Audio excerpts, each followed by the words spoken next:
Hello friend, कैसे आप लोग। जैसा कि मैं जानता हूं कि आप लोग बहुत कुशल होंगे। और जैसा कि हम सभी जानते हैं कि हम लोग एक जो वीडियो क्लास का जो सीरीज स्टार्ट किए हुए हैं, वो मुख्य क्लास का सेशन चल रहा है, वो पंचायती राज अधिनियम। बिहार में किस प्रकार से ग्रामीण सरकार काम करता है, उन चीज़ों पर हम लोग चर्चा कर रहे हैं, जिसके कई वीडियो लेक्चर सीरीज ऑलरेडी हमारे यूट्यूब चैनल एडुजोन प्लस पर अपलोड हो गया है। आप लोग वहाँ से अपने पंचायत यानी कि जो ग्राम पंचायत है वो किस प्रकार से काम करता है, उसके बारे में यदि आप विशेष जानकारी लेना चाहते हैं, और यदि आप बिहार राज्य से ताल्लुक़ रखते हैं तो वहाँ से इसकी जानकारी विशेष रूप से आपको मिल जाएगा। दोस्तों, जो ये अधिनियम है ये बिहार सरकार ने 2006 में पारित किया था। जैसा कि हम लोग जानते हैं कि 1992-3 के आसपास में भारत के संसद द्वारा स्थानीय शासन का अधिनियम पारित के लिए संविधान में 73वें संशोधन किया गया। उसके बाद से सभी राज्यों को अपने अपने विधानमंडल द्वारा कानून बनाया गया। बिहार ने इसी प्रकार से कानून 2006 में बनाया है, और उसी कानून के प्रावधान के तहत अभी भी बिहार में पंचायत का शासन चलता है। और उसी शासन व्यवस्था के तहत पंचायत के किस प्रकार के कार्यशैली होगा, उसमें प्रावधान दिया गया है। लेकिन वो 2006 के जो अधिनियम है उसमें भी समय समय पर कई बार चेंजेज किए गए हैं, डेट मीन्स संशोधन किए गए हैं। वो संशोधन एक बार 2017 में किया गया है, फिर 2019 में किया गया है, जिसकी चर्चा हमने आपके लास्ट वाले वीडियो लेक्चर में कर दिया है। अभी का जो लेक्चर हम लोग जो अभी का सेशन स्टार्ट करने वाले हैं, वो सेशन है हम लोग का जो है आम ग्राम सभा क्या होता है। तो दोस्तों, जैसा कि मैं आप लोग को कल के लेक्चर में ये चीज बता चुका था कि ग्राम सभा कैसे होता है, ग्राम सभा करने का तरीका क्या होगा, और जो पंचायती राज अधिनियम 2006 जो बिहार के विधानमंडल यानी कि विधानसभा और विधान परिषद में जो पारित किया गया कानून है, उसके प्रावधान जो दिए गए हैं, उस प्रावधान में जो जो ग्राम सभा करने का जो प्रोविजन है, उस ग्राम सभा में मैं बताया था कि ग्राम सभा करने का कैसे किया जाएगा। तो ग्राम सभा के जो पीठासीन पदाधिकारी होते हैं वो मुखिया होते हैं, और उप पीठासीन पदाधिकारी मुखिया और उप मुखिया होते हैं। मुखिया पीठासीन पदाधिकारी होते हैं, उनके नहीं रहने पर उप मुखिया उनकी अध्यक्षता करता है। और कैसे ग्राम सभा करना है उसकी चर्चा हमने लास्ट लेक्चर वीडियो सीरीज में मैं कर दिया था। आज के क्लास में हम लोग ये जानने की कोशिश करेंगे कि बिहार में किस प्रकार से ग्राम सभा का कार्य और कितना शक्ति होता है, यानी कि ग्राम सभा कैसे काम करता है। तो जैसा कि हमने कल क्लास में बताया था कि ग्राम सभा होता क्या है, तो ग्राम सभा के बारे में दोस्तों मैं कहा था कल आपको कि ग्राम सभा किसी ग्राम पंचायत में जितने वोटर होते हैं उस वोटर के समूह हैं, उस वोटर और जितने भी जनप्रतिनिधि हैं, जितने भी पदाधिकारी हैं, उन सभी के समूह को हम लोग ग्राम सभा के नाम से जानते हैं। यानी कि ग्राम सभा मतलब वहां के वोटर है, यानी कि वोटरों का समूह है। हाँ दोस्तों, आपने सही सुना। जिस प्रकार से संसद में और विधानसभा में जितने भी प्रतिनिधि आम नागरिक के द्वारा चुनकर आते हैं, बैठते हैं विधानसभा में बैठकर, और विभिन्न प्रकार के मुद्दों पर और कानूनों पर चर्चा करके फिर राज्य के संचालन के लिए नियम और नीति का निर्माण करते हैं, उसी प्रकार से गांव की व्यवस्था को चलाने के लिए गांव में ग्राम सभा के जितने भी वोटर्स हैं वो एक प्रकार के एमएलए है ग्राम सभा के लिए। हाँ, जैसे मान लीजिए कि ग्राम सभा है, तो ग्राम सभा में जितने भी वोटर्स हैं वो एक प्रकार का एमएलए है, जिस प्रकार से विधानसभा में होता है। वो लोग भी अपना जन समर्थन देंगे, किसी भी सरकारी योजना पर विचार विमर्श करेंगे। उतना ही नहीं, बल्कि जो अपने आसपास की जो समस्याएं हैं उन समस्याओं पर विचार करेगा, जिस प्रकार से विधानमंडल में होता है। हाँ दोस्तों, जिस प्रकार से विधानमंडल में होता है, जिसमें विधानसभा के जो एमएलए होते हैं वो लोग विचार विमर्श करते हैं, उसी प्रकार से ग्राम सभा के जितने भी मेंबर्स होंगे, यानी कि जितने भी वोटर्स होंगे, वो सभी वोटर्स सरकार के योजना पर चर्चा करेंगे, और सरकारी योजना पर चर्चा करके जो पंचायत की समस्या होगा उन समस्याओं को समाधान करने के लिए विभिन्न प्रकार के काम करेंगे। उसके लिए उनके कई कार्य हैं। पहला कार्य तो उनका यह है कि जो माने कि पिछले वर्ष में मान लीजिए कि अभी 2022 खत्म होने 2021 खत्म होने वाला, 22 आ गया है, 2021 का जो सेशन हमारा है यानी कि बजट ईयर है वो खत्म होने वाला है, और 2022 से 23 का बजट ईयर आने वाला है। तो 20 से 21 वाला में सरकार ने कितना पैसा खर्च करने के लिए दिया, माने कि बिहार सरकार ने चाहे विभिन्न प्रकार की योजनाओं के माध्यम से पंचायत को कितना पैसा खर्च करने के लिए आया, कि कौन कौन सा काम पंचायत के द्वारा किया गया, इन चीजों की चर्चा भी आम सभा में की जाती है। उतना ही नहीं, बल्कि आने वाले समय में हमारा पंचायत में कितना पैसा खर्च होने वाला है, कहाँ कहाँ खर्च होने वाला है, किस किस काम को अंकित किया गया है, उसके लिए बजट निर्माण की प्रक्रिया जो है वो ग्राम सभा में किया जाता है। तो ग्राम सभा का पहला काम है कि जो जो ग्राम पंचायत के द्वारा जो भी काम किए जाते हैं, चाहे ग्राम पंचायत में जो जो काम विभिन्न प्रकार की योजनाओं से होता है, उन योजनाओं को चर्चा करना और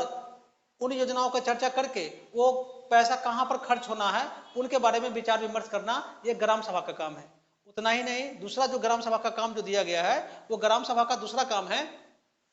कि अपना एक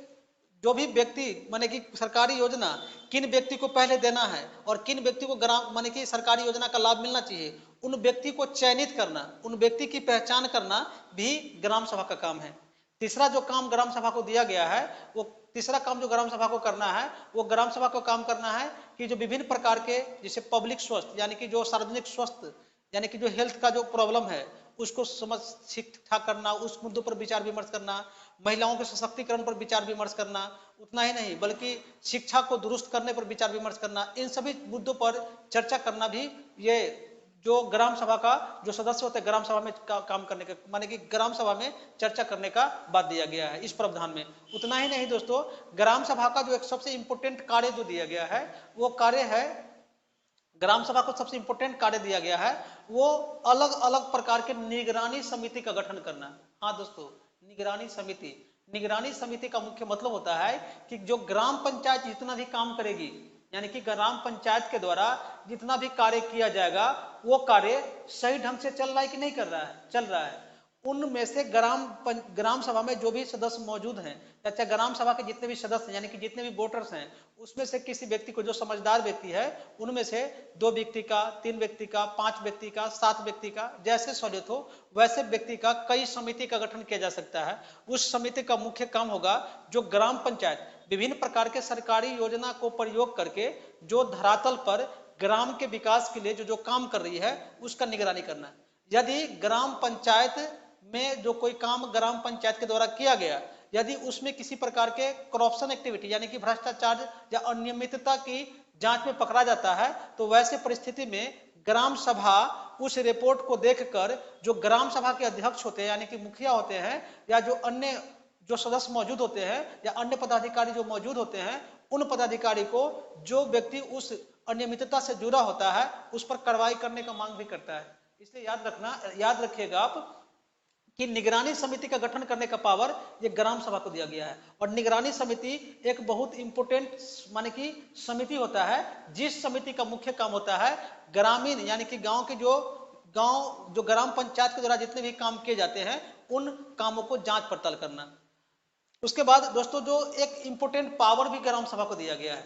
ग्राम सभा जब भी आयोजित किया जाएगा तो ग्राम सभा में मौजूद जितने भी सदस्य हैं, ग्राम सभा में जितने भी मौजूद सदस्य हैं, डेट मीन्स जैसे मैं बताया था कि कोरम क्या होता है, गणपूर्ति कोरम या उसको गणपूर्ति कहते हैं, किसको कहते हैं, तो एक ग्राम सभा को आयोजित करने के लिए एक निश्चित संख्या में वोटर को होना बहुत जरूरी है, यानी कि जो भी ग्राम सभा के सदस्य होना जरूरी है। यदि उतना संख्या में ग्राम सभा में मौजूद लोग नहीं होते हैं तो ग्राम सभा को स्थगित कर दिया जाता है या ग्राम सभा को नहीं किया जा सकता है। ऐसी स्थिति में यदि मुखिया या जो उप मुखिया अध्यक्षता करते हैं और वो जबरदस्ती ग्राम सभा को करते हैं तो उनके खिलाफ कार्रवाई की जा सकती है कंप्लेन करने पर नियम अनुसार, क्योंकि ये नियम में यही प्रावधान है। लोग बहुत सारे जितने भी लोग ग्राम सभा यदि बिहार में कर रहे हैं तो वो बिना नियम, बिना रूल रेगुलेशन के कर रहे हैं, बिना कानून नियम के कर रहे हैं, क्योंकि देश हमारा कानून से चलता है, नियम से चलता है। आपके मनमर्जी से कानून और आपके मनमर्जी से देश नहीं चलेगा, आपके मनमर्जी से व्यवस्था और संस्था नहीं चल सकता है। इसलिए संस्थाओं को आप अच्छी तरह से बिना भय से और अच्छी माने कि सख्ती से आप चलाना चाहते हैं तो आपको नियम को पालन तो करना ही चाहिए। जब तक आप नियम पालन नहीं करेंगे तो आप पर दूसरा लोग जो आप गलती करते हैं उस पर आप पर हावी हो सकता है। इसलिए आप नियम कानून के तहत आप काम करेंगे तो आपको किसी भी चीज का भय और डर नहीं होगा और आप अच्छी तरह से अपने लोगों को, अपने आसपास की जनताओं को सुविधा और सुख सुविधा दे सकते हैं और अधिक से अधिक योजनाओं का लाभ पहुंचा सकते हैं। तो ग्राम सभा में सबसे अधिक एक पावर दिया गया है, उसका वो पावर है कि हिसाब किताब मांगना। यदि ग्राम पंचायत के प्रधान यानी कि मुखिया एक वित्तीय वर्ष के दौरान यानी कि एक वित्तीय वर्ष में एक बजट ईयर में जितना पैसा खर्च करता है तो उस खर्च में कितना पैसा खर्च किया गया, कहाँ खर्च किया गया, मुखिया के द्वारा क्या क्या कार्य किया गया है, उन सभी चीजों की जो एक लेखा जोखा जो है ये ग्राम सभा में ग्राम सभा के सदस्य मुखिया से या उप मुखिया से या ग्राम सभा में मौजूद जो भी पदाधिकारी हैं जो ग्राम के विकास के संबंध में जुड़े होते हैं वैसे व्यक्ति से हिसाब किताब मांगा जा सकता है। वो ग्राम सभा से ग्राम सभा मांग सकता है। ग्राम सभा का मतलब कोई जनप्रतिनिधि नहीं, बल्कि वहां के वोटर्स मांग सकते हैं मुखिया से कि आप ये चीज कहां पर किए, इस काम को कहां पर किए, ये काम के लिए पैसा कहां पर निकाले। ये पावर ग्राम सभा के सदस्य को दिया गया है, यानी कि सामूहिक रूप से ग्राम सभा को दिया गया है। इसलिए ग्राम सभा के जो भी सदस्य हैं वो कभी भी यानी कि जनप्रतिनिधि को पकड़कर या जनप्रतिनिधि को ग्राम सभा में विभिन्न प्रकार के जो सरकारी योजना चलाया जा रहा है उनके बारे में मांग सकता है या उसकी जांच पड़ताल कर सकता है। उतना ही नहीं, जो निगरानी समिति जो बनता है वो निगरानी समिति की नियुक्ति करने का जो पावर जो है ये ग्राम सभा को दिया गया है। ग्राम सभा अपना बहुमत के आधार पर विभिन्न अलग अलग प्रकार के निगरानी समिति बनेगा। अलग अलग प्रकार की निगरानी समिति का मतलब कि जो ग्राम पंचायत जो अलग अलग विभिन्न प्रकार के काम को कर रही है उन सभी को देखभाल करने के लिए कि सही ढंग से ग्राम पंचायत में काम कराया जा रहा है कि नहीं कराया जा रहा है। तो ग्राम सभा के जो भी लोग हैं यानी कि ग्राम सभा में माने कि उस पंचायत में जितने भी वोटर हैं वही ग्राम सभा के सदस्य होते हैं। तो उनमें से किसी भी व्यक्ति को अध्यक्ष के रूप में चुना जा सकता है और उसमें कई व्यक्ति को मेंबर्स बनाया जा सकता है जो ग्राम पंचायत के कामों को देखता है। और यदि कहीं पर अनियमितता होती है यानी ग्राम पंचायत के द्वारा कहीं पर कोई कामों में अनियमितता होती है तो उसकी जांच पड़ताल करके उस पर कार्रवाई की मांग ग्राम सभा कर सकता है। ये ग्राम सभा के पावर है। ग्राम सभा का पहला पावर मैं बताया आपको, जैसे कि सरकारी जितने भी सरकार के जितने भी प्रधान के द्वारा या ग्राम पंचायत के सदस्य के द्वारा जितने भी काम किए जाते हैं उन कामों पर चर्चा करना, विचार विमर्श करना और उस पर जितने भी पैसे खर्च किए गए हैं उसकी मांग करना, ये ग्राम सभा के सदस्यों का या ग्राम सभा का ये सबसे बड़ा पावर है। दूसरी पावर ये है कि जो हमारा समिति बना हुआ है यानी कि जो समिति निगरानी समिति बनाया गया है वो निगरानी समिति जो रिपोर्ट सबमिट करेगा उस पर चर्चा करना और अन्य मुद्दे जो है से ग्राम सभा के अंदर में दिया गया है। तो इस प्रकार से दोस्तों आप जानते हैं कि ग्राम सभा के बारे में मैं आपको कुछ बता दूं कि ग्राम सभा सबसे पहले जो ग्राम पंचायत का वार्षिक लेखा विवरण है यानी कि एक साल में कितना पैसा खर्च हुआ, कितना पैसा आ रहा है सरकार का, उन चीजों पर चर्चा करने का पावर ग्राम सभा को दिया गया है। और ग्राम सभा ये विभिन्न मुद्दों पर जो पंचायत में एक साल में कितना पैसा खर्च हुआ है, कहाँ खर्च हुआ है, कैसे खर्च किया गया है, ग्राम सभा के सदस्य जो उसके अध्यक्ष होंगे यानी कि मुखिया होंगे, यदि उसके अध्यक्ष उप मुखिया है तो उप मुखिया से इन चीजों का विवरण मांग सकता है और उसको विवरण देना पड़ेगा इस चीज में। अगले वर्ष के लिए क्या ग्राम पंचायत का बजट होगा, कितने पैसे खर्च किए जाएंगे, कहाँ कहाँ खर्च किए जाएंगे, इन सभी चीजों के विवरण भी जो है सो ग्राम सभा में किया जा सकता है। ग्राम सभा में चलाए गए विभिन्न प्रकार की योजनाओं पर चर्चा करने का काम ग्राम सभा का है। जो निगरानी समिति का गठन करने का काम ग्राम सभा का है। ग्राम सभा ये भी पहचान करेगी कि कौन व्यक्ति को, किस व्यक्ति को, गांव के किस व्यक्ति को किस प्रकार की योजना मिलना चाहिए, उसकी लाभों को पहचान करना भी ग्राम सभा को दिया गया है। ग्राम सभा को माने कि जो शक्ति जो दिया गया है कि जो विभिन्न प्रकार के काम किए जा रहे हैं उसके रिपोर्ट को मांगना, कितना पैसा खर्च किया गया, ये मुखिया उप मुखिया से इस चीज का मांग सकता है। उतना ही नहीं, निगरानी समिति के निगरानी समिति के रिपोर्ट पर चर्चा करना और गलती करने वाला को सजा दिलाने की भी अनुशंसा ग्राम सभा कर सकती है। ये हमारे ग्राम सभा के कार्य और शक्ति थे। इसलिए आपको ये समझ में हमें जैसे मैं आशा करता हूँ कि ग्राम सभा के जो भी पावर और कार्य हैं आपको निश्चित रूप में समझ में आया होगा। यदि ऐसे भी कोई तरह का आपको समस्या होती है तो आप हमारे कमेंट में कमेंट करके ये चीज के बारे में जानकारी अधिक से अधिक ले सकते हैं। लेकिन दोस्तों उसमें एक चीज और है, ये तो ग्राम सभा की हमने चर्चा किया, एक है ग्राम पंचायत। तो सबसे पहले ग्राम पंचायत क्षेत्र जो होता है, ग्राम पंचायत क्षेत्र, उसकी घोषणा कैसे किया जाता है उसके बारे में आज हम लोग थोड़ा सा देख लेते हैं। ग्राम पंचायत के बारे में जैसे कि हम लोग जानते हैं कि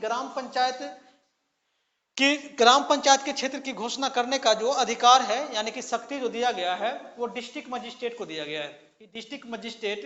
किसी भी क्षेत्र को या किसी भी गांव के समूह को एक ग्राम पंचायत के रूप में घोषित कर सकता है और उसका नामकरण कर सकता है। लेकिन वो अपने मन से नहीं कर सकते हैं। जो डीएम साहब जो है, डिस्ट्रिक्ट कलेक्टर जो है, वो अपने मन से किसी भी ग्राम पंचायत के क्षेत्र की घोषणा नहीं कर सकते हैं। उनको यदि माने ग्राम पंचायत की घोषणा करने के लिए सरकार के तरफ से कोई दिशा निर्देश आता है, यानी कि सरकार के तरफ से यदि गवर्नर साहब के तरफ से कोई लेटर आता है या पंचायती राज विभाग या जो बिहार के चुनाव आयोग की तरफ से कोई लेटर आता है तो उसके दिशा निर्देश के आधार पर डीएम साहब किसी भी क्षेत्र को एक ग्राम पंचायत के रूप में घोषणा कर सकते हैं। लेकिन उसमें कंडीशन है कि ग्राम पंचायत को घोषणा यदि करना चाहते हैं डिस्ट्रिक्ट कलेक्टर, तो उनसे पहले यानी कि ग्राम पंचायत की घोषणा करने से पहले उनको पहले अपना डिस्ट्रिक्ट में सूचना देना पड़ता है। यानी कि डिस्ट्रिक्ट जो बोर्ड है यानी डिस्ट्रिक्ट पर जो सूचना पट है उन पर अपना वो सूचना चिपका देते हैं, और उसका एक लेटर जो पंचायत को तोड़कर वो ग्राम पंचायत बनाना चाहते हैं उस ग्राम पंचायत से उनको कंसल्ट करना पड़ता है। जब तक वो जिस ग्राम पंचायत को तोड़कर एक नया ग्राम पंचायत बना रहे हैं, उसका नामकरण कर रहे हैं, तो वहां के ग्राम पंचायत से जब तक कि वो माने कि परामर्श नहीं लेंगे तो ऐसा नहीं कर सकते। यदि मान लीजिए कि ग्राम पंचायत की माने ग्राम पंचायत को डीएम साहब ने घोषणा कर दिया, उसका नामकरण कर दिया या उसको में किसी क्षेत्र को मिला दिया, तो वैसे परिस्थिति में यदि वहां के कोई व्यक्ति यानी कि कोई भी वोटर्स, ग्राम सभा के कोई भी मेंबर यदि कंप्लेन करता है तो उनको कंप्लेन करना पड़ेगा बिहार के चुनाव आयोग के पास। यदि बिहार के चुनाव आयोग को यदि कंप्लेन करते हैं या चुनाव आयोग के लगता है कि यह काम गलत किया गया, खुद से चुनाव आयोग ऐसा सोचता है कि यह काम गलत किया गया है, तो ऐसे स्थिति में चुनाव आयोग उस पर पुनर्विचार कर सकता है और पुनर्विचार करके उसकी जांच पड़ताल करके उसकी समीक्षा करके फिर से वो उसका नामकरण जो लोगों के विचार विमर्श होंगे उनके आधार पर उनका विचार विमर्श करना होगा। लेकिन याद आपको यह रखना है कि किसी भी माने कि पंचायत का नाम बदलना हो या किसी पंचायत में एक नया क्षेत्र को मिलाना हो या किसी भी पंचायत से नया क्षेत्र को अलग करना हो, तो ये सभी परिस्थिति में वहां के पंचायत के सदस्य से राय विचार लेना अति आवश्यक होता है डीएम साहब को। जब तक डीएम साहब नहीं ले सकते तो नहीं, माने कि जब तक डीएम साहब वहां के पंचायत के सदस्य से राय विचार नहीं लेंगे यानी कि परामर्श नहीं लेंगे, तो वैसे करते हैं दियो, कर तो सकते हैं, लेकिन करने के बाद उस पर पुनर्विचार किया जा सकता है। लेकिन इसमें आपको एक चीज और ध्यान रखना है कि यदि कोई पंचायत के निर्माण यानी कि कोई नए पंचायती क्षेत्र या नए पंचायत का जो घोषणा तभी किया जा सकता है जब उस क्षेत्र का यानी कि किसी गांव या गांव के समूह का या किसी वार्ड या वार्डों के समूह का जनसंख्या कम से कम 7,000 होना चाहिए। 7,000 से कम क्षेत्र वालों को नए पंचायत के रूप में घोषणा नहीं किया जा सकता है, जिनका अधिकार किनको है, डीएम साहब को। लेकिन डीएम साहब अपना मन से नहीं करते हैं, बल्कि उनको दिशा निर्देश सरकार के तरफ से मिलने के बाद ही ऐसा वो कर सकते हैं, उसका नामकरण कर सकते हैं। लेकिन नामकरण या किसी क्षेत्र को मिलाने से पहले जैसा कि मैं दोस्त बताया आपको कि उन्हें वहां के पंचायत या ग्राम पंचायत से परामर्श लेना अति आवश्यक हो जाता है। यदि नहीं लेते हैं तो वहां के कोई भी ग्राम पंचायत के सदस्य यदि उनको लगता है कि यह गलत हो गया है, तो ऐसी परिस्थिति में बिहार के चुनाव आयोग को जाकर वो एक लेटर लिखित रूप में देना पड़ता है। लिखित रूप में देंगे, फिर उस पर विचार विमर्श करके उनकी जांच पड़ताल की जाती है और इस प्रकार से ग्राम पंचायत का जो है से गठन किया जाता है या नए ग्राम पंचायत की घोषणा की जाती है। अब इसमें एक चीज बहुत इंपोर्टेंट समझना है कि ग्राम पंचायत का जो संरचना क्या है। तो ग्राम पंचायत में सबसे इंपोर्टेंट जो होता है, ग्राम पंचायत की मैं संरचना में बताया था कि ग्राम पंचायत में कई माने कि ग्राम पंचायत जो होता है उसमें जो पूरे पॉपुलेशन होता है ग्राम पंचायत का, वो डीएम साहब को पावर होता है अपने माने कि इलेक्शन कमीशन के दिशा निर्देश के अनुसार माने कि ग्राम पंचायत को कई गांव में बांट देना, वार्डों में बांट देना, जिसमें पॉपुलेशन लगभग बराबर हो, यानी कि समान जनसंख्या के आधार पर कई वार्डों में बांट कर उसको वार्डों के ग्रुप में बांट देते हैं, जिसमें चुनाव आयोग के दिशा निर्देश के अनुसार डीएम साहब करते हैं। और वो वार्डों के जो समूह होता है ना, वही ग्राम पंचायत होता है। और वो एक वार्ड के लिए, जैसा मैं लास्ट वीडियो में बताया था कि एक वार्ड के लिए 500 पॉपुलेशन होना चाहिए, 500 पॉपुलेशन पर एक वार्ड बनाया जाता है और कई वार्ड मिल जाएंगे तो वो पंचायत बन जाता है। और वो पंचायत में जितने भी कार्य होंगे तो कार्यपालिका पदाधिकारी के रूप में, यानी कि कैबिनेट, आप ऐसे कह सकते हैं कि मिनी कैबिनेट के रूप में जो मुखिया जी होंगे कैबिनेट के हेड हो जाएंगे, और जो कैबिनेट के सदस्य के रूप में जितने भी वार्ड सदस्य होंगे वो विभिन्न प्रकार के विशेष मुद्दों पर वो चर्चा करेंगे और विचार विमर्श करके पंचायत के डेवलपमेंट में वो कार्य करने का काम करते हैं, जो जिसकी चर्चा पंचायती राज अधिनियम 2006 में वर्णन किया गया है। जैसा 2006 में वर्णन किया गया है उसी के नियम के अनुसार पर अभी जितने बिहार के नवनिर्वाचित जो सदस्य हैं पंचायत के, उनको उन्हीं नियमों के आधार पर काम करना है। दोस्तों, मैं आशा करता हूं कि जो मैं आपको वीडियो लेक्चर में प्रोवाइड कर रहा हूं जो पंचायत से रिलेटेड है, आप इसके बारे में अच्छी तरह से समझ गए होंगे। और जहां भी यदि कोई प्रॉब्लम हो तो उसके बारे में आप हमें कमेंट करके पूछ सकते हैं। मैं कोशिश करूंगा कि जो पंचायती राज अधिनियम 2006 में जो प्रावधान है, जिस प्रावधान के मुताबिक जितने भी ग्राम पंचायत के सदस्य उनको काम करना है, तो उनके लिए ये वीडियो लेक्चर काफी कारगर साबित होगा। आप लोग देखें और जब भी इस अधिनियम के तहत कोई भी आपको समस्या होती है तो कमेंट करके हमसे जरूर पूछे, उसको मैं अच्छी तरह से क्लैरिटी के साथ आपके सामने मैं प्रस्तुत करने की कोशिश करूंगा। जय हिंद दोस्तों, खुश रहे, अच्छे रहें और अपने आप इस माने कि वीडियो को देखकर अपने स्किल को डेवलप करके अपने आसपास के समाजों को सेवा करते रहे। जय हिंद, जय भारत।